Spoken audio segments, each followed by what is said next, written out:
O verão de 1941 ardia sobre a Europa, mas não era apenas o sol que incendiava o continente.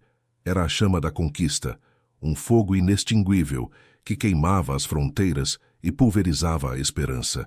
A Europa tremia sob o avanço implacável da Wehrmacht, o exército alemão que por 2 anos rasgara nações como papel velho, reescrevendo o mapa mundial com sangue e aço. Suas divisões blindadas, as temíveis Panzers, não eram apenas máquinas de guerra. Eram arautos de uma nova era de brutalidade, redefinindo a velocidade e a ferocidade do conflito. A Blitzkrieg, guerra relâmpago, uma doutrina de terror e eficiência brutal que varreu a Polônia, a França, os Países Baixos, os Balcãs. Ninguém parecia era capaz de detê-los. Em Berlim, a confiança era inabalável. O Führer falava em destino, em um novo império milenar que se ergueria sobre os escombros do velho mundo. Seus generais, estrategistas de gênio e crueldade, acreditavam na invencibilidade da máquina de guerra que haviam forjado. O cheiro de metal queimado, de diesel e de pólvora, era o perfume da vitória para eles. Os motores rugiam em uníssono, o solo tremia sob o peso de milhares de tanques, caminhões e a marcha cadenciada de milhões de homens. Um exército gigantesco, a maior força de invasão da história, apontava agora para o leste, para as vastas, indomáveis e geladas estepes da União Soviética. A Operação Barbarossa. O nome ecoava a brutalidade antiga, a ambição insana de um império que pretendia esmagar seu rival ideológico em questão de semanas. 3 milhões de homens, mais de 3.000 tanques, milhares de canhões e aviões. Um rolo compressor que prometia aniquilar a URSS antes que o inverno pudesse sequer sussurrar seu nome. O otimismo era vertiginoso, quase delirante. Os soldados alemães, confiantes em seus uniformes cinzentos e em suas máquinas de guerra, sentiam o gosto da vitória antes mesmo do primeiro tiro. O sol de junho de 1941 brilhava sobre eles. Um presságio de glória, pensavam. Mal sabiam que aquele mesmo sol logo seria eclipsado por sombras que nem a mente mais cruel poderia conceber. O chão tremia, não apenas com o peso das máquinas de guerra, mas como se a própria terra pressentisse a carnificina inimaginável que estava por vir. Cada avanço era uma martelada no coração da Europa Oriental, um golpe brutal que ecoava nas aldeias e cidades, nos campos e florestas. O ar de verão, pesado e doce, logo se tornaria cortante e metálico, carregado com o cheiro de sangue e desespero. Eles avançavam, inexoráveis, rumo a um destino que poucos poderiam prever, um inferno congelado que aguardava para engoli-los. Uma jornada para o abismo, onde o frio se tornaria um inimigo tão letal quanto as balas e a fome. Uma questão assombraria a todos. Por que os soldados cavaram túmulos de neve para escapar do frio? Este é o relato de uma ambição cega, de uma resistência feroz e de um inverno que se tornou um assassino silencioso. Uma história de como o homem, em sua fúria e desespero, enfrentou não apenas o inimigo, mas a própria natureza, em uma das campanhas mais brutais e sangrentas da história humana. Inscreva-se agora e junte-se à legião de historiadores para desvendar os segredos de uma das campanhas mais brutais da história. O mês de julho de 1941 testemunhou uma carnificina sem precedentes. A Blitzkrieg, aperfeiçoada nas planícies do oeste, replicava seu terror no leste. As divisões Panzer, lideradas por generais como Guderian e Roth, rasgavam as defesas soviéticas como navalhas em seda. Em poucas semanas, centenas de milhares de soldados soviéticos foram cercados, capturados ou mortos. Minas terrestres, armadilhas antitanque, tudo era varrido pela onda cinzenta e implacável. Para os soldados alemães, a vitória parecia uma certeza, um desfile inevitável rumo a Moscou. O brilho do sol de verão refletia nos seus capacetes de aço, nos canos polidos dos seus fuzis e em seus olhos, ainda repletos de otimismo e a certeza da superioridade. Eles eram a ponta de lança de uma nova ordem e nada parecia capaz de detê-los. As cidades caíam uma após a outra. Minsk, Smolensk, Kiev. Nomes que se tornaram sinônimos de cerco, resistência desesperada e colapso. O ar era espesso com a fumaça de edifícios em chamas, o cheiro de pó e sangue. Os gritos dos feridos se misturavam ao rugido dos motores e ao estrondo das explosões. Mas por trás da fachada de vitórias rápidas, um inimigo silencioso e implacável começava a se manifestar. Não era a bala, nem a baioneta, nem a artilharia soviética ainda em desvantagem. Era a vastidão, a imensidão da Rússia que engolia as colunas alemãs como um abismo sem fundo. Cada quilômetro avançado parecia levar a outros 10, depois a 100, depois a 1000. A logística, a espinha dorsal de qualquer exército, começava a se esticar até o ponto de ruptura. O verão deu lugar ao outono, e com ele veio a Rasputitsa, a estação da lama. O solo, antes firme sob as esteiras dos panzers, transformou-se em um pântano pegajoso e traiçoeiro. Rodas giravam em falso, tanques afundavam até a torre, caminhões de suprimentos atolavam irremediavelmente. O avanço, antes relâmpago, agora se arrastava. O cheiro de diesel e pólvora misturava-se ao odor pútrido de terra molhada e decomposição. A moral, antes inabalável, começava a ceder sob o peso da frustração e da fadiga. O inimigo não era mais apenas o exército vermelho, era a própria terra, a natureza indomável da estepe russa, que se tornava uma armadilha mortal. As promessas de uma vitória rápida evaporavam com cada metro de lama superado. Os suprimentos, cruciais para um exército de milhões, não conseguiam chegar às linhas de frente. Munição, combustível, comida, roupas quentes, tudo ficava preso nas estradas intransitáveis. Os soldados, antes confiantes, agora olhavam para o céu cinzento com um presságio crescente. O frio, que havia sido apenas uma palavra distante nos mapas de Berlim, começava a se manifestar. Pequenas rajadas de vento gelado, as primeiras geadas noturnas, um sussurro do que estava por vir. O inferno não era feito de fogo, mas de lama e gelo. Um pesadelo que se materializava lentamente, envolvendo as colunas alemãs em seu abraço gélido e mortal. O som dos motores, antes um rugido de poder, agora parecia um lamento, lutando contra a aderência da lama e o frio que se aprofundava. Os cheiros de vitória foram substituídos pelo odor acre de suor, medo e o metal congelado das armas que começavam a falhar. O tempo se esgotava, e o general Inverno, o verdadeiro inimigo da Rússia, estava apenas começando a marchar. A campanha, que deveria durar semanas, arrastava-se por meses, e o mundo observava apreensivo, enquanto o avanço alemão se transformava em uma luta desesperada pela sobrevivência. O inverno soviético, com sua crueldade lendária, estava prestes a lançar seu desafio mais brutal. O sussurro do inverno transformou-se em um grito de morte. Novembro e dezembro trouxeram consigo temperaturas que desafiavam a própria existência.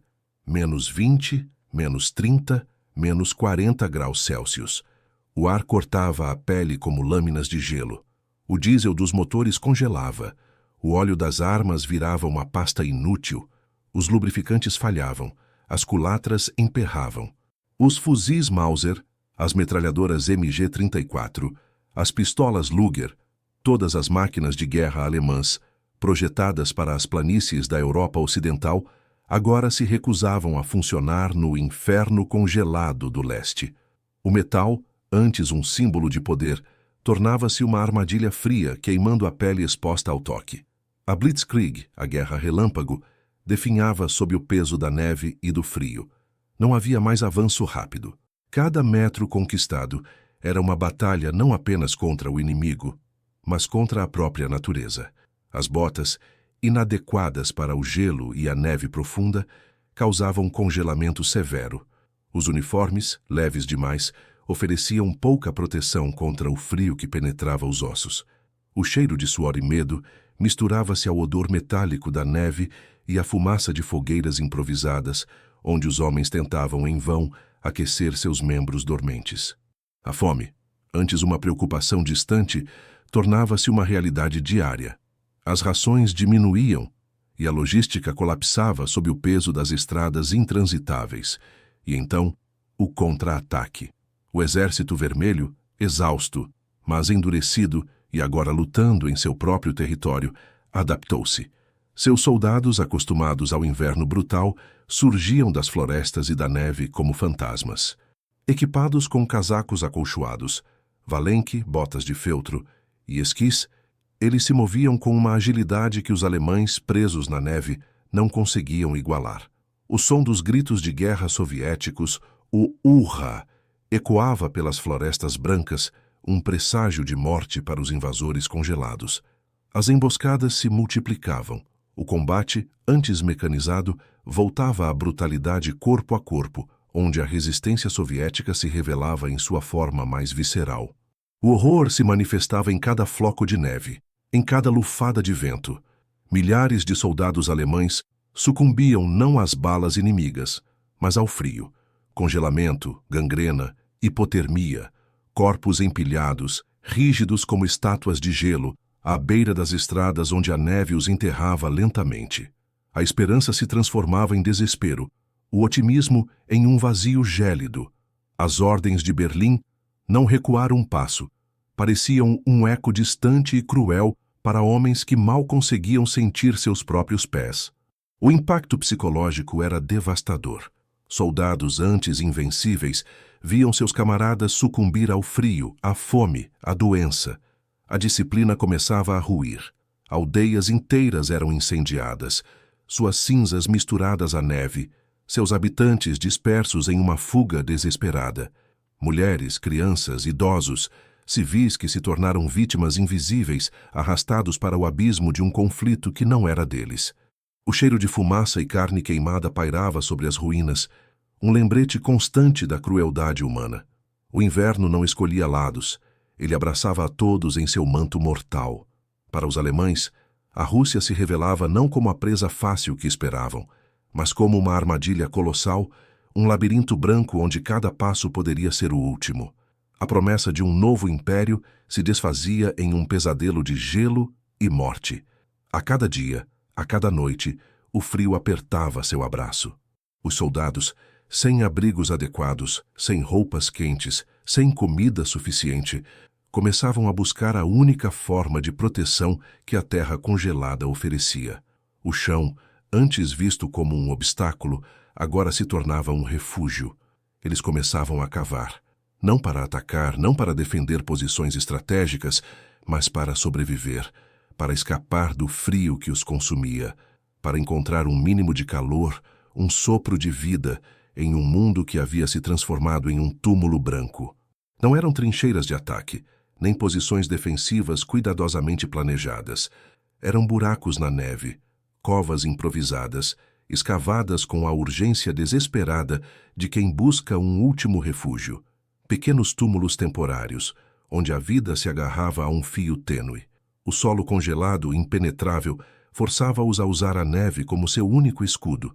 Dentro dessas tocas gélidas, amontoados, eles tentavam reter o calor residual de seus corpos, o sopro tênue de uma existência que se esvaía.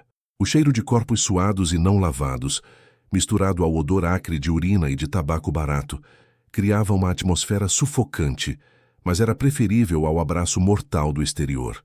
Cada respiração era um vapor visível, cada movimento um esforço doloroso. A esperança, antes um combustível para a Blitzkrieg, agora era um luxo que poucos podiam se permitir. A fome roía as entranhas, as doenças se espalhavam como uma praga silenciosa. Tifo, disenteria, gripe. O frio, aliado invisível do Exército Vermelho, ceifava vidas com uma eficiência brutal. Os pés congelados, as mãos enegrecidas, os rostos desfigurados por úlceras e feridas que não cicatrizavam. Muitos soldados, em seu delírio febril, viam a neve não como um inimigo, mas como um lençol macio para o descanso eterno. O silêncio da noite era quebrado apenas pelo uivo do vento e, ocasionalmente, pelo disparo distante de um fuzil soviético, lembrando-os de que a morte vinha em muitas formas.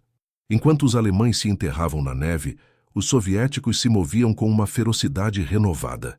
Eles conheciam este inferno branco, eles o haviam domado por gerações.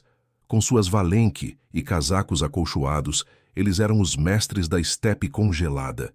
Patrulhas de esquiadores soviéticos surgiam do nada, atacando postos avançados isolados, cortando linhas de suprimento já precárias.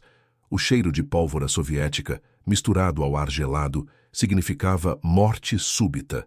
As emboscadas eram frequentes, brutais e implacáveis. Não havia misericórdia. Não podia haver.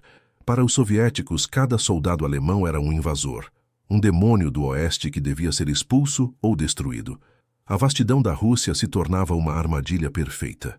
As linhas de comunicação se estendiam por milhares de quilômetros, vulneráveis a ataques de guerrilha e à fúria do inverno. As ordens de Berlim, muitas vezes desatualizadas ou irrealistas, chegavam aos comandantes da linha de frente como ecos de um mundo distante e desconectado. O isolamento era total. Regimentos inteiros perdiam contato, cercados não apenas pelo inimigo, mas pela própria neve que se erguia em muralhas intransponíveis. O que antes era um avanço, agora era um cerco lento, doloroso, onde cada dia era uma vitória contra a aniquilação total.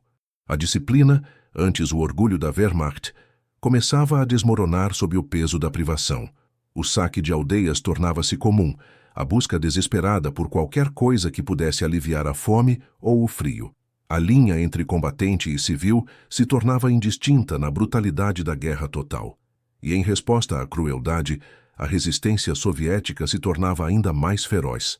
Não apenas os soldados, mas os camponeses, as mulheres, os idosos, todos se levantavam contra o invasor.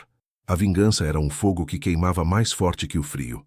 O ar estava carregado com o cheiro de desespero e a promessa de retribuição, uma atmosfera densa onde a humanidade parecia se dissolver.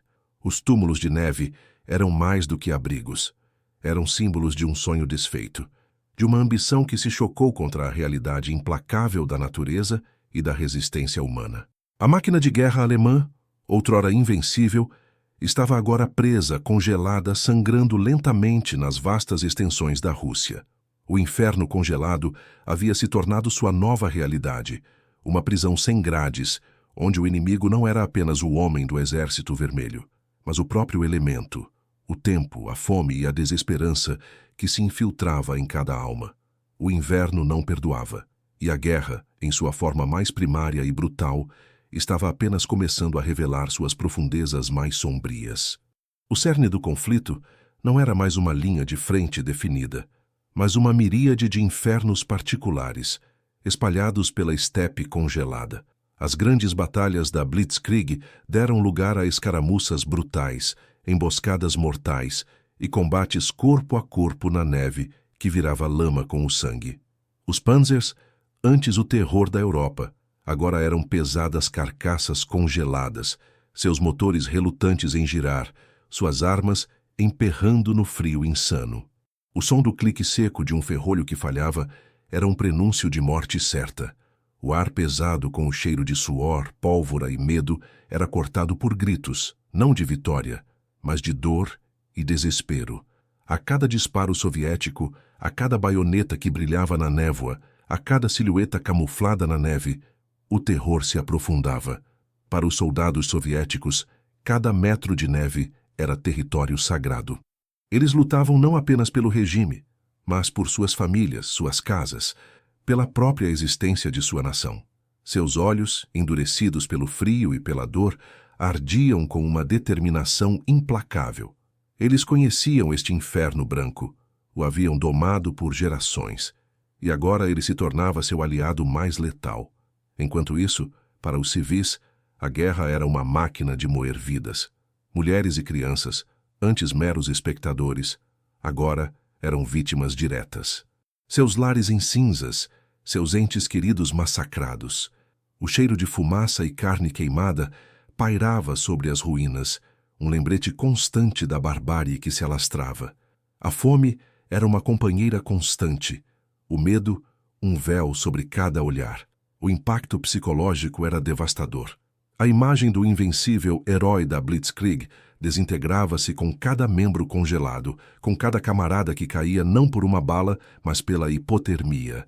O medo da morte por bala era quase suplantado pelo pavor de morrer de frio, de ter os pés amputados, de apodrecer lentamente em um hospital de campanha improvisado, sem esperança. Os sons dos gemidos dos feridos, dos soluços abafados, dos delírios febris. Tudo isso era música de fundo para a sinfonia de horror do inverno. O metal congelado das armas queimava a pele exposta. O sangue quente na neve fria criava um contraste chocante de vida e morte.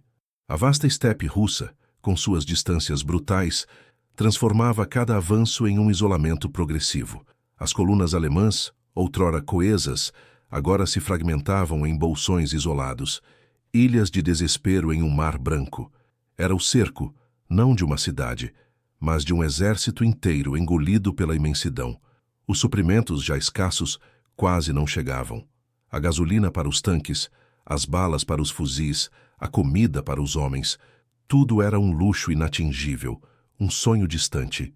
O rádio, a última conexão com o mundo exterior, muitas vezes falhava, deixando unidades inteiras à mercê do frio e do inimigo invisível que os cercava em um abraço gélido.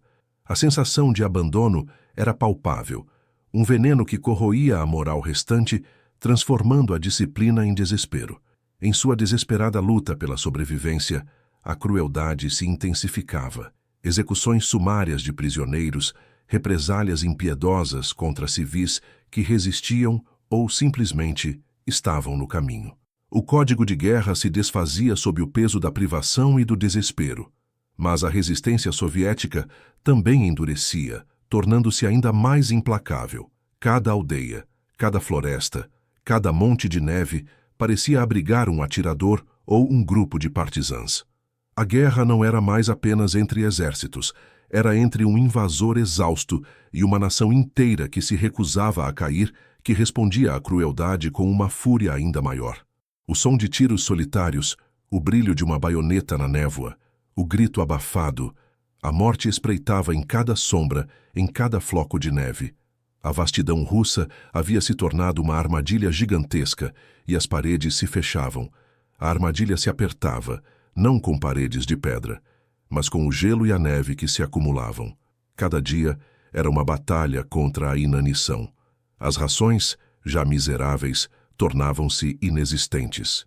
O cheiro de fome, um odor metálico e amargo, pairava sobre os acampamentos improvisados.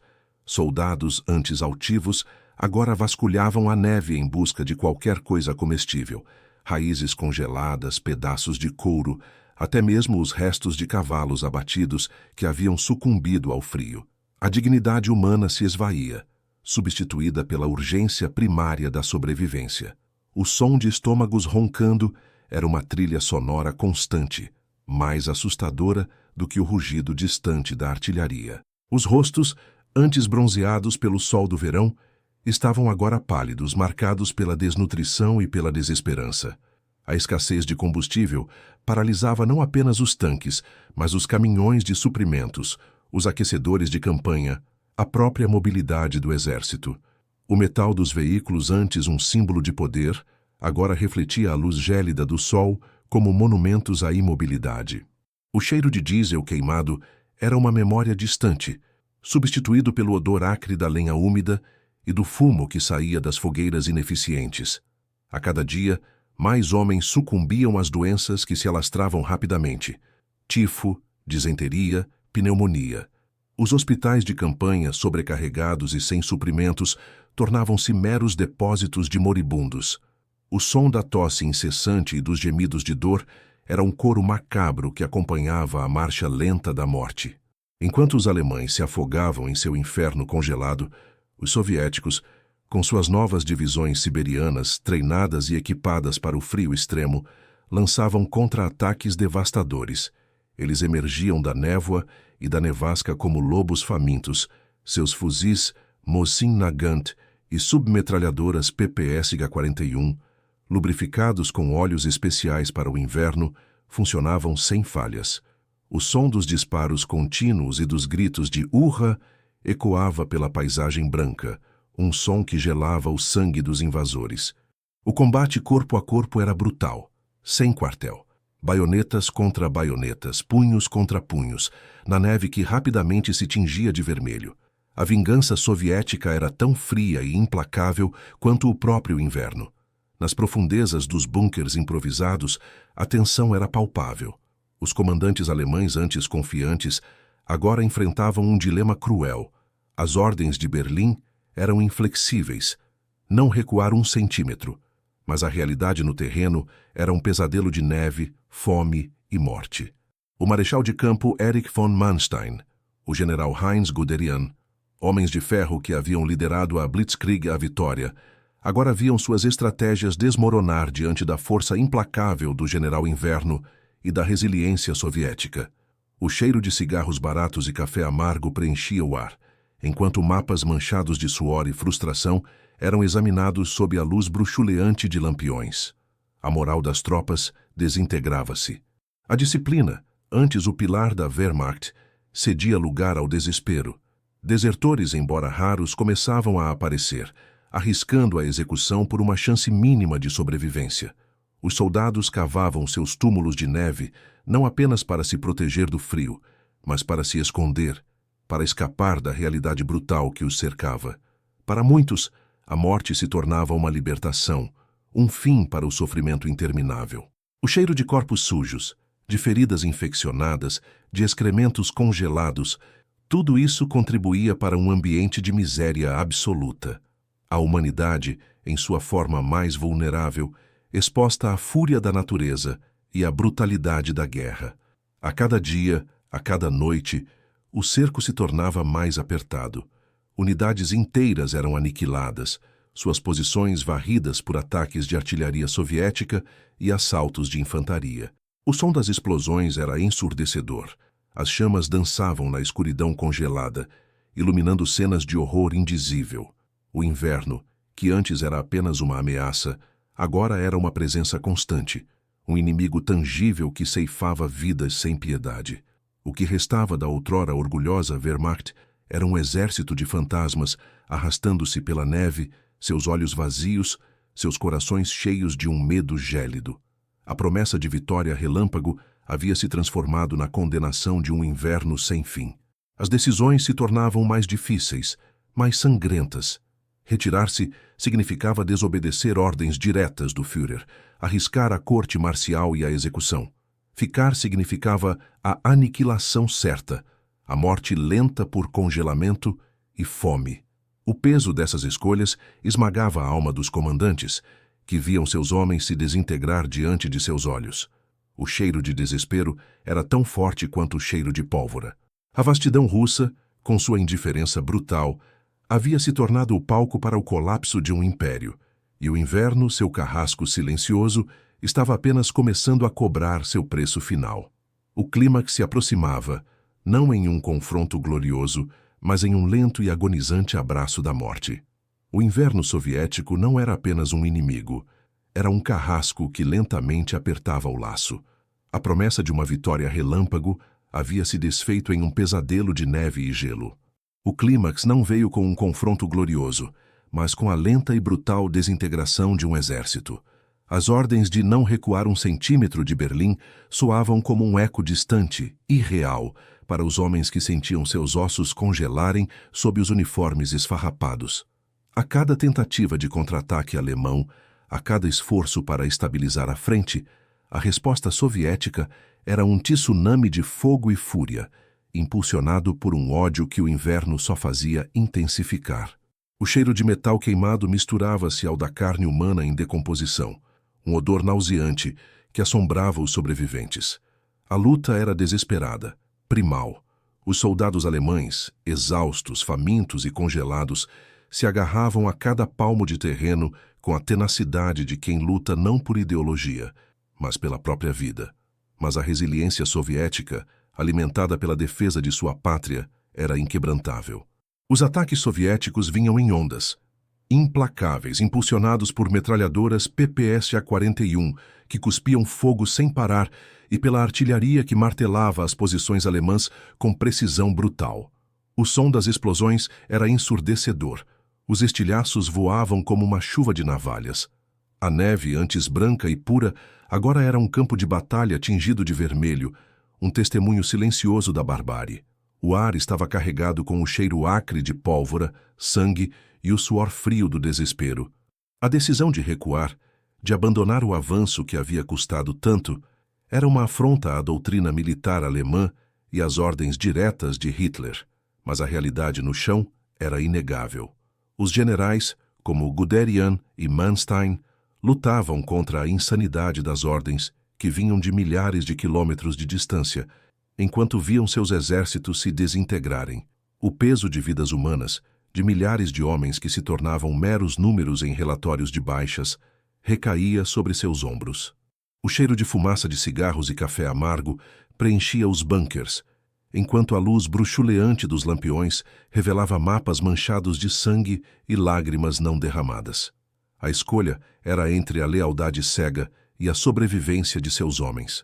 A retirada não foi uma manobra estratégica, mas uma fuga caótica. O que restava da outrora orgulhosa Wehrmacht se transformava em uma massa de homens exaustos e desesperados, correndo da morte por congelamento e das baionetas soviéticas. As estradas antes caminhos de glória eram agora trilhas de agonia, repletas de veículos abandonados, corpos congelados e sonhos desfeitos.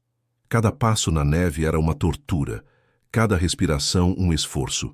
O cheiro de corpos em decomposição misturava-se ao cheiro de urina e fezes, criando uma atmosfera insuportável de miséria. Muitos, em seu delírio, simplesmente caíam na neve, preferindo o abraço silencioso da morte ao tormento contínuo. Para muitos, a rendição era a única saída, um último ato de desespero. O custo humano era imensurável. Centenas de milhares de soldados alemães, outrora a vanguarda de um império, foram feitos prisioneiros, destinados a um destino incerto nos campos de trabalho soviéticos, onde o frio e a fome continuariam sua obra. Outros tantos pereceram, seus corpos congelados se tornando parte da paisagem russa, anônimos túmulos de neve que marcavam o fim de uma ambição desenfreada. O som dos gritos de "Capitulieren", rendam-se, e dos soluços de homens quebrados ecoava pela estepe, um testemunho da brutalidade da guerra e da fúria do inverno. A máquina de guerra alemã havia sido moída, não apenas por balas, mas pelo gelo e pela resiliência de um povo. Aqueles que sobreviveram, os poucos que conseguiram romper o cerco e arrastar-se de volta para as linhas mais seguras, carregavam consigo mais do que feridas físicas. Seus olhos refletiam o horror que haviam testemunhado, a visão de camaradas morrendo de fome e frio, a brutalidade da guerra total, o cheiro da morte, do desespero e do fracasso ficaria gravado em suas memórias para sempre. A arrogância militar, a crença na invencibilidade, havia se chocado violentamente contra a realidade implacável da natureza e da inquebrantável vontade de um povo. O inverno russo havia se tornado o túmulo de uma ambição, e a cicatriz dessa derrota seria profunda e duradoura, um lembrete sombrio do preço da guerra. Aqueles poucos que, por um milagre gélido, conseguiram escapar da armadilha mortal do inverno russo, carregavam cicatrizes que o tempo jamais apagaria. O cheiro de pólvora e sangue, o frio que penetrava os ossos, os gritos dos moribundos, tudo se fundiria em um pesadelo recorrente, assombrando-os por toda a vida. Muitos dos que foram feitos prisioneiros jamais retornaram. Os campos de trabalho forçado na Sibéria se tornaram seu túmulo final, um destino tão cruel quanto o campo de batalha. Para a Alemanha, a campanha marcou o fim do mito da Blitzkrieg invencível, o primeiro grande revés que abalou as fundações do Reich e redefiniu o curso da Segunda Guerra Mundial. Foi a prova de que nem mesmo a mais poderosa máquina de guerra poderia conquistar a vastidão e a fúria de uma nação determinada a lutar até o último homem, aliada à indomável força da natureza. A arrogância militar, a subestimação do inimigo e a crença cega na própria superioridade haviam sido pulverizadas pelo gelo e pelo fogo soviético, deixando para trás uma trilha de destruição e um legado de sofrimento incalculável. Memoriais de pedra e aço se erguem hoje, silenciosos guardiões da memória, mas o verdadeiro memorial está na alma das nações que testemunharam aquele inverno. A campanha de inverno na União Soviética, um inferno congelado de sofrimento e sacrifício, permanece como um dos capítulos mais brutais e reveladores da história da humanidade. É um monumento sombrio à capacidade humana para a crueldade mais abjeta, mas também a resiliência inquebrantável do espírito em face da aniquilação total. Que o eco dos tiros, o lamento do vento e o cheiro da morte que pairaram sobre aquelas estepes sirvam como um eterno aviso contra a loucura da guerra e a arrogância do poder. Que a memória dos milhões que pereceram, tanto soldados quanto civis, nos inspire a buscar a paz, a compreender o verdadeiro custo da guerra e a jamais permitir que a arrogância e a ambição desmedida nos ceguem para a humanidade que nos une, para a fragilidade da vida e para a importância de aprender com os erros do passado. Curta, compartilhe e inscreva-se para mais histórias épicas da história. Qual batalha você quer ver a seguir? Deixe seu comentário e junte-se à nossa jornada pelo passado.